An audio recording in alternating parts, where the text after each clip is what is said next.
This episode is sponsored by Postalytics. If you're doing any type of marketing for your startup today, you're probably missing out on one of the most underrated marketing channels there is to grow your business, direct mail marketing. Finding ways to stand out and get attention for your prospects has never been harder. Business people receive over 120 emails per day. The average Gmail account contains over 8,000 messages. With Postalytics, start standing out by delivering personalized messages directly into the hands of your audience to form a deeper impression than email alone. The best part is you can integrate with your CRM to track, trace, and measure the impact of every dollar you spend. So whether you're an agency or startup founder and looking to build out your next direct mail marketing campaign, visit postalytics.com for a free account and start sending direct mail today. If you'd like to sponsor the SaaS District podcast or recommend any guests that you think would be valuable to be on the show, visit horizoncapital.com/SaaS-podcast today. Thanks again, folks.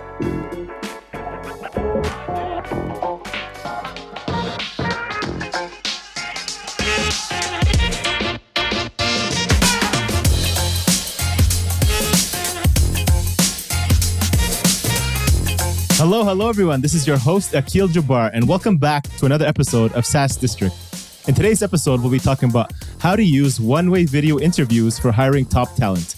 Today, we have our guest, Michael Beck, joining us. Mike is the founder and CEO of Reworking, a one-way interview platform that's revolutionizing how companies recruit. Michael has a strong background in trading and selling complex software before founding Reliving, a B2C software company focused on preserving people's loved ones' life stories.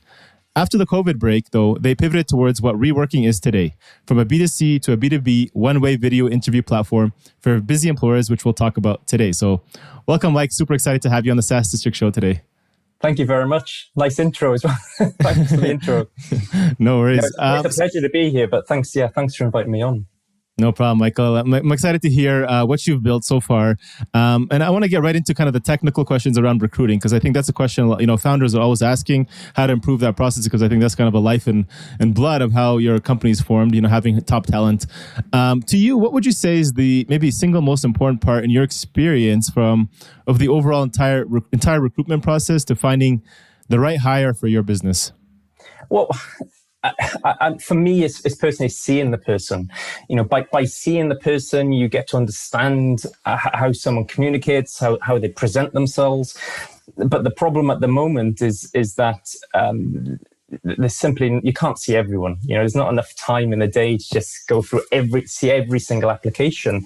And I guess this is where reworking comes in. It gives the employers that best chance to see as many people as possible, and it gives the candidates the best opportunity to present themselves as well. Nice. So you say, seeing the person in person, and then once you have that person on the interview, I know it's kind of difficult to say with different job posting, different positions, but in general, is there any favorite maybe recruitment question that you like to ask, where as a founder or CEO should be asking their candidates to help maybe dig into something that they probably wouldn't already find, and why? Yeah, it is role dependent and probably industry dependent as well. But I've hired hundreds of people in my previous roles in financial trading to be within the sales space as well. But for me, I always start off with standard getting to know you type of questions, and then I go into kind of behavioral types of questions as well. But ultimately it's all about, the way I can phrase it is peeling back the onion. So for the example would be, if you're asking a behavioral type of question such as, tell us a time where you had success in your previous roles. Most often than not, people have already prepared a question for that, and they'll just read off a Post-it note. So what I'll do then is, and I'm genuinely interested in people, and I think that is really important. These candidates have spent time researching the company. They've spent time to come and interview. I think it's really important that the employer is interested in what they have to say. So I always have follow-up questions, and for me, it's peeling back the onion. So why was that a success to you? Individually. And what you will find is, more often than not, the candidate is kind of caught on the spot, because they haven't prepared for that kind of question. So that's where you really find out the true personality behind that candidate, when you ask these follow-up questions. But a genuine candidate that has integrity, more often than not, will answer that kind of question quite easily. So, and then if it is, let's say it's a sales role, because we've hired multiple salespeople in my time. I'm asking myself, why would I buy from this person? Would I even go for a drink with this person? Is this person personable? That kind of thing. So, and then I'll end also, and I always, just being this kind of target-driven, kind of analytical type person, I always end with a brain teaser. And that brain teaser, a perfect example, and this is quite a common question, is, how much money does an average cinema make in a week, for instance? And then I'm trying to work out, trying to understand, how are they working this out in their heads? The process that they go through in their head to kind of give you the correct answer. There isn't really a correct answer for a lot of these brain teasers, but more often than not, it's a nice question to kind of put the candidate on the spot and really understand their true personality. I really like that question. So the brain teaser really just gets them, it gets to see how they think and how they approach a problem, and more so than the actual, solving of the number of the problem, right? Exactly. I mean, for me, the general structure is standard intro questions, about the person, behavioral questions. I may delve into their goals going forward, but then I'll go into the brain teasers, and you can ask hundreds of different types of questions. So the key is not to ask too many. You should be asking key questions that you get enough information out of the candidate as quick as possible. So yeah. Nice. And then if I'm a recruiter, right? I'm looking at some alternative ways to kind of improve my process, such as how you guys do instructing the candidates, writing the job posting to ask those questions using a video. What are maybe some other advantages that maybe the value that employers can leverage by using a solution like yours, and why? Yeah, so I guess, if an employer is not using our platform and they want to receive videos, ultimately they have to probably send a list of questions via email to the candidate. The candidate then has to record themselves, more often than not, holding up a piece of paper with the questions on. And what you find is you get this, and they'll then send you this MP4 video of them answering the questions. But more often than not, that video is quite disjointed. It doesn't flow well. And I guess what employees will get with Reworking, our system is super easy to use. It enables employers to create a pack of questions, generate a unique link, and they're able to share that link socially or directly to the candidate. And they can do that within, I'd say, less than 2 minutes. The candidate then clicks that link. They're taken through this bespoke candidate journey, because that's one of our key features. The candidate journey is fully customizable in our platform. And the employer then can, and the candidate can record themselves answering the questions that pop up on screen. So what you end up getting is a structured video interview, and the candidate gets the best candidate experience that they can possibly get from that company, which I think is also really important, because it reflects on the company and what they're looking to achieve. The employer, from the employer side, when they're reviewing the candidates, they have this beautiful user interface that allows them to watch back the videos, comment, and share the candidates amongst their team. So it's almost like a central hub for sorting the candidates. And we've built it in such a way that employers can watch through the videos as quick as possible. So they don't have to back out to the video screen. They can go from watching the candidates video, they can skip questions because we've timestamped each question in the video. They can shortlist, accept, and reject, and then they're straight into the next video. And which is a really nice feature, because ultimately going through 100 CVs is probably going to be quicker than going through 100 videos. But where we save them the time is not having to conduct all of the phone call and face-to-face interviews in the later stages. Right.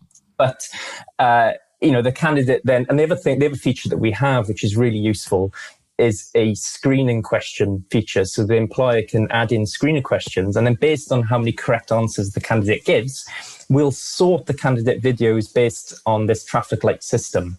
So the employer can focus on the greens, then the ambers, then the reds. So they know they're getting the most out of the best candidates, and they can reply to them as quick as possible. We got to find a way to do that for podcasting next. We just start getting questions popping up. We don't need to actually show up and just people start answering them, right? That'd be cool. That's a good idea. It was brilliant. Okay, so we had so many. It's been fantastic because we're predominantly focused on the recruitment space, but a lot of our clients have been using our platform in different ways. They've been using it for, let's say, staff well-being. They've been sending links internally to staff to say, "Hey, how are you feeling today?" Because COVID restrictions, not being able to meet them face to face, they're making sure that they're just saying to their employees, "Look, we're still here. We want to know how you're doing." And we've also had some of our customers using it for investment pitches. So rather than just sending a text document to an investor, they're sending a recording of themselves and sharing that recording with the investor. And it's a bit more of a personable kind of view, a way of receiving the investment. So yeah, it's been nice to see our clients naturally use it in those different ways. Yeah, I mean, that's kind of the beauty of video. I mean, I personally love doing that as well in my interviewing process. I always ask them to record like a 1 to 3 minute video because I also find that's a huge filter. A lot of people might be good. They send their interviews and then they see, I'm like, hey, send me a 1 to 3 minute video of why you want this position or whatever it is. There's some question I ask. And, you just filter a lot of people just like, I don't want to do that video. You see how much effort they're willing to put in. And then, I get to see their kind of personality shine. You get to see how they are. But then also, skips a step. But then, the issue is I'm doing it manually. Like they're sending me a YouTube link. Sometimes it doesn't work, or a Dropbox. So this just kind of makes it a lot more streamlined, right? Yeah, absolutely. And I think you touched upon a key point there about, for us, it's not just about helping the employer. I mean, that's obviously a big part. We save the employer a huge amount of time, a huge amount of money. But it's also about giving the candidate the best opportunity to present their personality at the earliest stage. So rather than just relying on their CV, now they can actually present themselves, actually show what they're all about, who they're all about, and stand out from that crowd. Exactly. And go that extra mile. Yeah, and I've seen that many times, right? I'm like, the CV, this is okay, but when I see their video, I'm like, okay, I'm kind of impressed here. Now I'm actually more curious, more than maybe their CV that wasn't up to date. So, so using one-way video kind of as the entire recruitment process, would you say maybe like a solution like yours is the future of how the interview process should look like, or is it just like an alternative for maybe a smaller and more specific market that you guys are working with? I think it's the future. Yeah, I mean, the recruitment process hasn't changed in decades. It's always been CV, phone call, face-to-face, and another face-to-face. We still believe in CVs and we still believe in face-to-face meetings. Absolutely. There's absolute value for them without a doubt. But what we believe is there's a better flow to the hiring process. And that flow being combining the CV, phone, and face-to-face interview into a one-way video interview, allowing the candidate to still at the same time send in their CV, but also attaching this video, almost video CV to the application. So the process then goes from being 4 or 5 steps to 2 steps, reworking and face-to-face meeting. Right. And bringing them in, you have to either have a live interview afterwards or bringing them in to meet other staff. I think that's really important. Absolutely. Okay, so that other part of the interview where, there's that personal interview where there's the perfect moment, the candidate gets to ask the questions to the company, see if they make sure they're the right fit, the right culture that they might have, or any questions. That part is still happening. It's just, later on after you get to review it, right? It's not being excluded completely. Correct. Yeah, okay. So I feel like this is a good alternative, maybe tool for remote companies and maybe obviously different markets you work with. Who would you say are maybe ideal companies, and at what stage should maybe a SaaS founder, because that's a lot of our listeners, consider using this type of hiring process? Should, starting right now, any company, any stage, or are you seeing kind of a specific market and industry and size that works better? We are personally seeing more organizations that have at least 50 employees. But, it's any organization that's looking to find the best talent as quick as possible, the best personality fits for their company. It's those organizations that can use our platform. And the great thing is we have pricing plans that suit all sized businesses. And I think that's really important. So we want to make it as accessible as possible to any company. More often than not, it is the big companies that have been using our platform. That's purely because they're constantly hiring. Right. And is there any roles that you'd say that maybe doesn't work as well or isn't as effective? Or So that's interesting, actually. If you asked me this last month, then probably I would have said maybe like the developer roles, Okay. the non-customer facing roles. And that's probably because, I know my that's developers... what came to mind as well, yeah. my developers probably wouldn't want to conduct a video interview. But saying that, you're asking me now, and the answer is actually it can be used for any role. And we've had some clients recently use it to hire summer internships for a developer-specific role. And they had a tremendous amount of applications. And they were all developers. And I thought, well, actually, it's probably because, video interviewing, such as like Zoom and various other platforms are becoming the more norm now. So a lot of people, and remote working is the norm. A lot of probably morning meetings are conducted over this kind of technology. So developers are happy to conduct, people in general are happy to conduct video interviews. So yeah, it's been really interesting. We're constantly learning ourselves as to what the best. I mean, it's quite obvious that the best roles to use the platform like Reworking are the sales and the marketing roles, the customer-facing roles, without a doubt. But it was interesting to see it actually work for the non-customer-facing roles as well. Nice. Want to chat kind of about your kind of overall growth strategy, right? So I think you guys made a pivot, I think, last year. In terms of overall marketing, I know you mentioned you just hired a new, I think director of marketing or growth, marketing, VP of marketing. What's your current growth strategy, and what would you say has worked so far to help you guys, get to where you are today? Yeah, so this is interesting as well because we're using a SaaS stack kind of marketing model, which is obviously quite common, and we're very experimental with our marketing strategies. We're trying different paid ads. We're trying different channels to receive leads. We're obviously operating an inbound, outbound, and partnerships strategy as well. What hasn't worked so far, believe it or not, LinkedIn ads, paid ads, they haven't worked. I mean, they seem to be quite expensive for us, and the return on investment hasn't been there. However, we fully believe that sometimes it's just timing. Maybe next year they will work. So what we've done actually rather than utilize the LinkedIn paid ads, we're actually just being more active on LinkedIn. And that is posting leadership content, our team connecting with the right people, and just being proactive on LinkedIn itself. And that is working. So,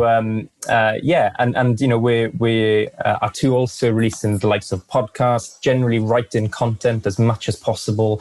So we're quite heavy on our inbound marketing. And that's working quite well as well. Yeah, I love content marketing, and I look forward to seeing your guys' new podcast once you guys release. Please let us know, and we'll promote as well. So from an overall kind of P&L management perspective, you have your budget. Where will you be doubling down your budget? Where will you be investing your money for the kind of future growth, and where do you see it? The results around that. So up until February, it was all about building the best foundations in terms of technical foundations for the product. And we believe we've achieved this. We're carrying out loads of penetration tests, and the platform is solid. It's looking great. However, now it's all about it's liftoff ultimately. So it's all about doubling down on marketing and people, hiring the right people for growth. Nice. So really just focusing on the scale side. What do you think are the biggest challenges in your industry that you'll be facing in the next, 2, 3, 5 years? I mean, things have changed in the last year. What do you see things changing? I mean, it's changed a huge amount for everyone. The market's bigger. More businesses are open to remote working. This means more applications, more work, more competitiveness for the best talent. But it also means that businesses need to find the best talent or personalities as quick as possible. So this is where Reworking really kind of helps, the businesses, and that is to identify the best personalities as quick as possible at the earliest stage, and then act upon it as quick as possible. So for us, it's mainly the fact that I wouldn't say it's a challenge, because this is where we kind of fit in and we really help. But in the recruitment space as a whole, it's competition, remote working, and just the amount of increase in applications per role. Yeah, I can see that happening. Yeah.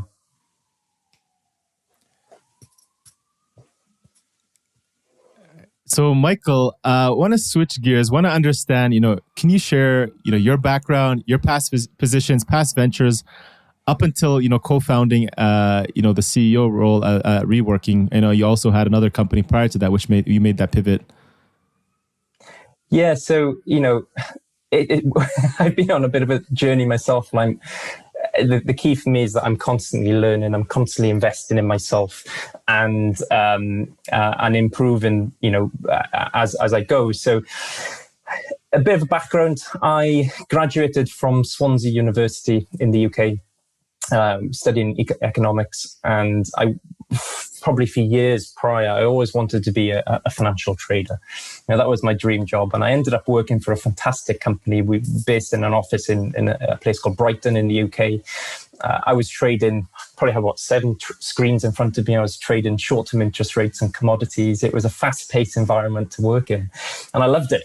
I really, really enjoyed it, and I worked there for quite a bit of time, and I ended up becoming the operations manager for the branch, and moved back to my roots in Wales, where we managed 60 plus financial traders. It was a big trading floor. Not just the risk management side of things, but it was their personalities and dealing with wins and losses, and it was I had people crying on shoulders. It was a busy time, but I gained a huge amount of experience from the personality side of things and how to deal with pressure, and but what I kind of knew and what I began to realize is that trading wasn't my long-term career, wasn't something that I wanted to carry on doing for the foreseeable future. So I decided to look at other avenues, and I ended up founding my own consultancy, which basically helped small to medium enterprises in Wales grow their business by opening new opportunities. And then at the same time, I was also consulting for various trading firms in London, helping them to enter new markets, finding opportunities to enter new markets. And I obviously did that for quite a while. But then during this time, I also had my first child. So, having your first child, being self-employed, being a father, it was difficult. And it was at this point I decided I needed to be employed, have a bit more stability, even though I'm historically this risk, I'm happy to take risk. I'm that kind of person. Mm-hmm. But, with decision with my wife and, my child here, we decided to get into employment. But so I ended up working for this recruitment consultancy based in a place called a little village, town called Mumbles in Swansea. And it was amazing. It was a very small consultancy. I was working with 3 very experienced search consultants. They had a combined experience of probably about 60 years. It was very experienced. My challenge was to go in there, provide full 360 recruitment, open a new desk within the software space, get clients, get the contracts from the clients, search for the best talent, and then close the deals.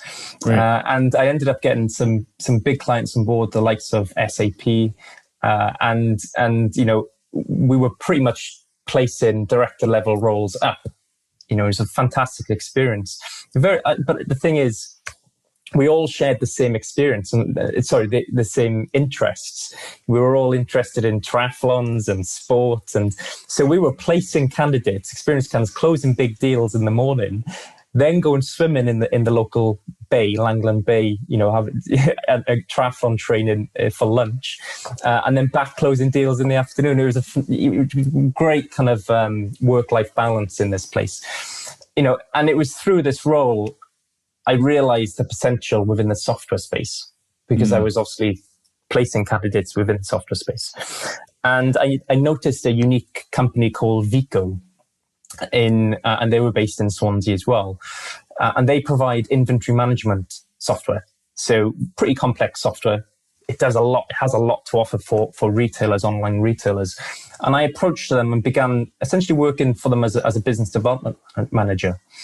And I was with Vico for about 4 years, Fantastic company again. We took them from seed to Series B, closing, I think I closed one of the biggest deals of the companies. I think that still stands as well. So I keep in contact with them. But I met some amazing people. And one of the guys that I met there, he was previously the head of sales. His name is Guy Wendon. He went on to work for an organization called the Alacrity Foundation. And he approached me and he said, what the Alacrity Foundation do, they train graduate entrepreneurs to essentially create the next generation of high-tech companies in the UK. And he approached me and he said, look, we've got a team of developers here. They're fantastic developers, and they need a CEO for the company. And they have this idea, but they need someone in to come and push it forward. So I felt I achieved what I needed to achieve in Vico. And I decided to think, well, okay, I've always wanted to carry on with my entrepreneurial spirit and to have my own company, so I'll take the leap. So I did. Bearing in mind, this product and idea that they had was this family history app. So I'm predominantly business to business, and then I'm going into a B2C product or company. And the app, well, at the time, the company was called My Maple. So the first thing I did was change the company name, and we changed it to Reliving. And we built a product that enables people to preserve their life stories for future generations to learn and develop from. So the idea is that you can write a daily diary, you can build a family tree, and also record loved ones in a video format. We launched the company in October 2018. We exhibited in the Roots Tech conference, which is the biggest family history conference in the world. We had a great launch. We gained about 1,000 users. But the problem was that we quite quickly realized the amount of money that was required in terms of marketing to get the users that we needed to then make sure that our freemium model was successful. Right. So I was constantly looking to ways that we can generate revenue within the company. We had a fantastic product, some great features. And so it was at this time where I was speaking with our partners, I was speaking with our investors, the Wesley Clover, and I was speaking to my mentors at the time. It was almost like a light bulb moment. We realized just during the pandemic, remote working's increased, businesses are using this kind of technology more and more. And we have this fantastic feature within Reliving that enables you to create a question pack and record, that interview. So why don't we just pivot the product and focus entirely what we're good at? And that is video interviewing. So we did, and it was a risk because we already received £250,000 of investment at this point, and we were running out of cash. So within 6 months, we pivoted the product. We built a fantastic product, Reworking. We pivoted from Reliving to Reworking, and we raised a further £302,000. So it was a successful pivot. And so that's been my journey to date. It's been quite a journey, I think. But I've met some fantastic people. We have a brilliant board of directors, great mentors behind us, backers, and the product's looking strong. So just rewinding for 1 second there. So you mentioned risk, especially when you have a child, right? So I know having that first child, your mind changes, everything changes. That's a game changer in your life. Everything's about them. You can't be taking the same level of risk. So anybody listening in who's thinking of taking that risk, do it now before you have the kid, because after that, it's just not the same. But you went back to, working corporate or, in the sales or technical role as a recruiter. And then you went back, right? Somebody came to you, offered you a position, CEO of a startup. You have these two options, right? Where you stick to what you're doing and you have that stability, and then or taking a risk with a startup. What was that decision at that point? It's like, okay, I've got to feed my family here. Were you like, okay, I know I'm going to crush it here, and like I see the potential, and the upside will make up for it in a short period of time to make, or what was your thinking at that point? I think so first of all, yeah, you're right. When you first have a child, it's very difficult. You immediately start thinking about them and your worries, and you kind of it's a mental game, really, isn't it? You can either really power on or not. And, I was at a point where, I didn't have enough clients within my consultancy to justify powering on and seeing if it worked. But I took a step back. Now my son's a little bit older. I was thinking, actually, I'm able to take this. But actually, at the same time, I've already gained a huge amount of experience within the recruitment space, a huge amount of experience just speaking to people in general. I mean, the amount of phone calls I've made throughout since then, So I was confident that I was able to build the connections that was required, and just generally within the way that a software company should be run. I've gained all of that experience within Vico. So for me, my experience kind of outweighed the risk that was there in front of me. So I had to go for it, basically. Nice. And so here we are, 2021, June, or actually just July.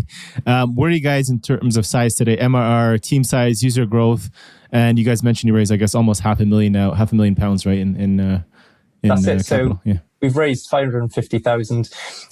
So when we launched the product back in October, we pretty much was giving it away to organizations within our network. It was all about testing. Making sure that we carried out all the right pen tests, the product's solid, it's stable, it's got the right functionality. It was only since February that we've really started driving forward with our marketing. So we're at around about 5,000 MRR at the moment per month. We've got 50 customers. We have 4 employees, 3 contractors, but that's growing. So we're looking to now take on another sales development representative as well. So we're growing month on month, which is quite exciting. Nice, love it. So obviously, you being the CEO, you had to get that trust from your investors at that point, right? To raise that additional funds. They trust you, you're decisive, you're actionable, you've shown your kind of value in working with, with the previous model. And I think your value is shown more when kind of like you're interviewing and you're doing is kind of like, a job. What would you say is like the personality and professional traits make you a good leader and keep you accountable to maybe your investors and help you, build that trust with them? Yes, good question. I'm very analytical, and for me, figures speak. I'm definitely a sales-driven CEO. But throughout my career, whether that's within the trading or speaking to in the recruitment space, I understand different personalities. I can speak to people on different levels, and I think that's really important. But I have since been a founder of Reliving and Reworking as it is now. I spent a lot of time working with technical people and also taking the time to gain a basic level of technical knowledge so that I can understand their needs to ensure the best they give the best output they possibly can. I'm ultimately a people's person, I guess, and I want to make sure that anyone that works at Reworking, are getting the most out of working within the company, and from both a work and personal life balance point of view, I guess. My team, if my team are happy, then the company's happy because they're getting the most out of the team and hitting their targets, and I'm happy then. So. Nice. And obviously being the CEO of a leading SaaS company, it has to be demanding, right? You're used to that. You see all the kind of things you have to manage. How do you measure your, success within your team, your leadership success? Yeah. So the great thing for me is that I guess all of the employees are entrepreneurial, and we all share the same vision, and that is to have, £100 million plus software company. That's our goal, and I currently measure my leadership success by results, results that my investors expect. But I have one-to-one meetings with the team. I offer my support where possible, and I ensure that they take enough holidays because it's stressful as a startup founder. It's as stressful as if you're working in a startup company, you put in a huge amount of effort. They work as many hours as they possibly can, and they deserve a break once in a while. So yeah. And so obviously you have to stay productive, but still, you have to put the hours. There's just so much work to be done at the early stages. For other maybe startup founders listening in and they're in that same stage, do you have any maybe best practices, productivity hacks or tips for maybe new founders to help them stay focused, productive, energized, and keep pushing forward? Yeah, so if you're the founder, if the CEO in particular, then I would say don't miss one-to-ones with your team, because not only can and to be honest, I'm guilty of this. And when you wear multiple hats, it's very difficult to attend every one-to-one, but you learn a lot from your team. They have a lot of input, it's really important to make sure that you attend the one-to-ones, have one-to-ones, team meetings, keep morale high within the team, keep it excited, because you're on a journey, right? Yeah, yeah. So. Yeah, that's powerful. I can't remember. I was reading a book the other day. I don't know if it was like Andy Grove or one of the other management books where they said, I think the one-to-ones is where you really see, you people reveal themselves really, and you get the real answers when you're one-to-one, right? Once you have that third person in the mix or fourth person, like the dynamic changes. It's just totally different than, seeing face-to-face and what you get out of them, right? Yeah, and it's almost like what goes on in the one-to-one stays in the one-to-one. You can express yourself, get your anger out if you need to. It's really important. And I get the most out of my team, I think, because they have that opportunity. But as I said, I'm guilty. I need to do it more. Absolutely. But what I'm fortunate of is I have a fantastic team that's quite understanding, because you have a lot going on at the moment. So yeah, I can imagine. Yeah. Michael, if you were starting maybe a new solution today, you're in this industry, right? You have a lot of experience in recruiting.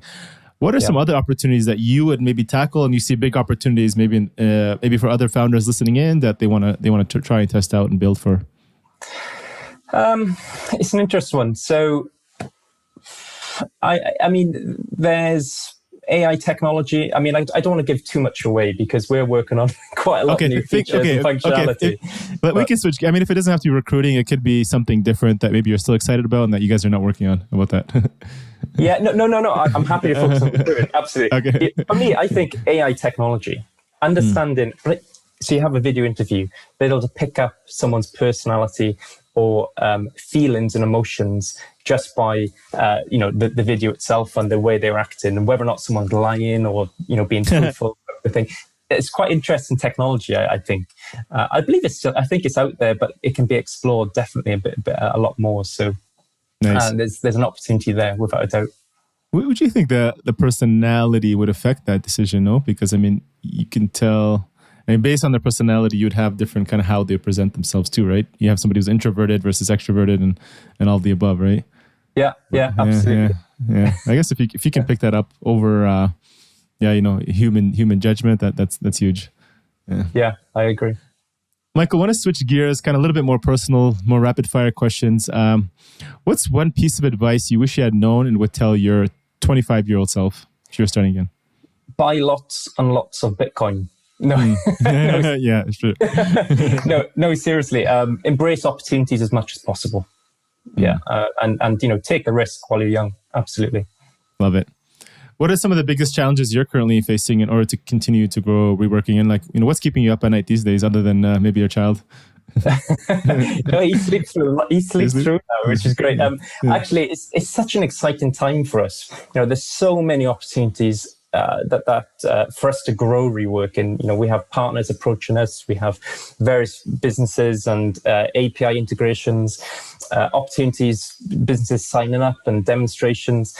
But I think it's important we achieve a predictable growth funnel, and that's producing predictable results month in, month out. So it's important for me to just remain focused on that and be open to say no sometimes, and just be really focused on, what our goal is, our own goal. Love it. Who would you say, or what are some maybe three best resources that you recommend? This could be books, it could be people, mentors, people you follow in the space who would say have been the most instrumental to your success over these last few years. Yeah, so in terms of books, I'm a big fan of life stories. I love learning from people who've been there, done it, but from different industries. There's multiple books. There's like Talk Like TED, for instance, but there was one that I read recently, that Chris Hadfield, the Canadian astronaut, and his book, An Astronaut's Life on Earth. He's a workhorse. And what was really interesting is that he took an approach, and I think all astronauts apparently take this approach, to always prepare for the worst. Throughout my career, it's always been, look, let's be optimistic about things. Let's always be positive. And you're always, looking at that side of things when actually we should be preparing what is the worst case situation here, but still be positive about it, So that was a really great book to read. In terms of leaders and mentors, there's my good friend, Guy Wendon. He's the business development manager and head of business development for a company called Neighbourly. And he's been very influential. There's my mentor, Alan Ockenden. He's the founder of TXO Systems, and he's been extremely influential, whilst at Reworking. His guidance has massively helped us get to where we are today. And finally, there's Professor Simon Gibson as well, and he's on our board of directors. He's got a fantastic background and constantly provides, business guidance and support. I'm also following a gentleman called Paul Allen. He's the founder of Ancestry.com. And I had the pleasure of meeting Paul when we exhibited in the RootSec conference. And he's currently running a company called Soul, which provides mentorship to people that sign up to the platform, and it's a great platform, soar.com. So he's very interesting. How do you spell that? Is it S-A-W or? S-O-A-R. Soar.com. Okay, awesome. We'll have to check that out. Yeah. That's interesting you say about kind of risk assessment and a kind of opportunity, right? That's kind of, same thing in the investment space of how we, previously when I first started, it was all about opportunity. How can we make big wins? How can we grow this company? How can we invest in something that's growing? But really, I think the better way you have to approach is like, okay, yeah, that's always nice. The growth is going to happen. You have to look at that. But the real thing is, okay, what if things go wrong? What is the risks? And then how do you mitigate for the risk? How can you, approach it? Can you live with it? And, what do you do if those risks happen? Look at those first, because I think it's easy to ignore those and just focus on the exciting part, right? Yeah. And do you know what's interesting? And this all comes back down to kind of personalities, because when I was trading, some of the best traders there in the company were the ones that were not affected by risk. They would maybe lose a fortune in one day and then go home, take a breather, come back in the next day, make all the money back. Those that looked at risk in a bad way, that it really affected them, mentally, and then in turn it worked out bad. They wouldn't make the money back. They'd be in a worse position. So it's all about how you perceive risk. And in Chris Hadfield's case, it was he had to look at the worst case and plan for the worst case, prepare for the worst case, because if it did happen, it means that he's not worried about it because he knew exactly what to do. He knew exactly what to do. Nice. And it's the same in business, I feel. Nice. Yeah, I love that. Because, I think once you have that pressure, the bad thing happens to you. You lose all your money in Bitcoin. Now you're like, now you've got that pressure to try to make it back, and you start making bad decisions versus like, exactly. Okay, I'm going to lose all my money in Bitcoin. If that happens, don't worry about it. I know exactly what I'm going to do, right? Yeah, exactly. Yeah. Cool. Michael, what does success mean to you today? Whether it's, personally, business, life, there's no right answer. Yeah, so I mean, it's always a cheesy answer, isn't it? When you're something like this. For me, it's results. Providing for my family, absolutely, but also setting a good example, being a thought leader within the industry, achieving the best I possibly can achieve, and then what I would like to do is help others. Help other entrepreneurs, provide them experience, my guidance, point them in the right direction. So from a business point of view, we have this goal, as I've mentioned. We want to be £100 million company, and so when we hit that, that's success. We obviously have goalposts to that point, but nice. Just results is the main thing for me. Love it. Love the ambition. Love the kind of vision of where you guys want to take it, and I wish you guys the most success. Thank you.